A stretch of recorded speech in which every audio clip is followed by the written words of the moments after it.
Balikan natin ang ulat kaugnay sa na-recover na labi ng miyembro ng Dragon Boat Team. Makakausap natin si Commander Arman Balilo, spokesperson ng Philippine Coast Guard. Sir, magandang tanghali po. John, magandang tanghali at magandang tanghali sa lahat ng inyong mga taga-subaybay.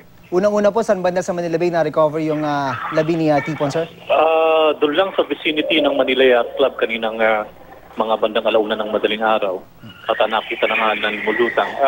Hindi natin tinigilan, John, yung search and recovery nitong may rescue and recovery nung maghapon, pero hindi tayo naging mapalad. Pero at least na nakuha natin ito at magkaroon na ng closure itong insidente na to. Sir, ano po ba ang nangyari? Kasi po, bilang isang miyembro ng Dragon Boat Team, ina-assume po na mahusay siya lumangoy o at least marunong siya lumangoy. Yun parang freak accident talaga ito eh. Marami kaming incidenteng na-encounter before dyan na mayroong tumataob na mga bangka, no? Na mga dragon boat. Pero wala namang naiulat na may nasasawi. Pinacheck namin mabuti ito at pumasok na rin naman yung mga pulis at inaalam na. Pero mukhang aksidente initially, no? Pero we will still wait kung ano yung findings ng mga kapulisan pagdating dito sa insidente na to. Freak accident, sir, meaning ano pong nakikita? Hindi, kasi ang initial report sa amin ay nung tumaob yung bangka, nung lumubog yung bangka, nagpanic sila lahat at nawala na lang bigla itong si Jerome Tipon. At nung na-recover na lahat, na-rescue na lahat, si Jerome Tipon lang yung unaccounted.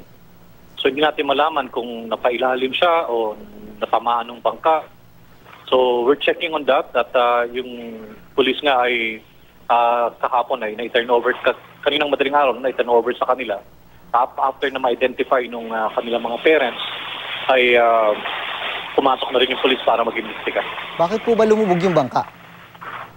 Ang report sa amin ay pinasok ng tubig unti-unti habang sila ay nagpapadel at hanggang sa mapuno siya ng tubig at biglang lumubog.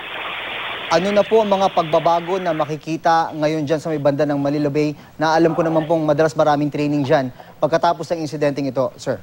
Well, pinacheck namin na mapulong din yung mga dragon boat para magkaroon ng coordination with the Philippine Coast Guard at para maging maingat doon sa pagpa-practice. Pero alam mo, isolated incident ito, hopefully hindi na maulit.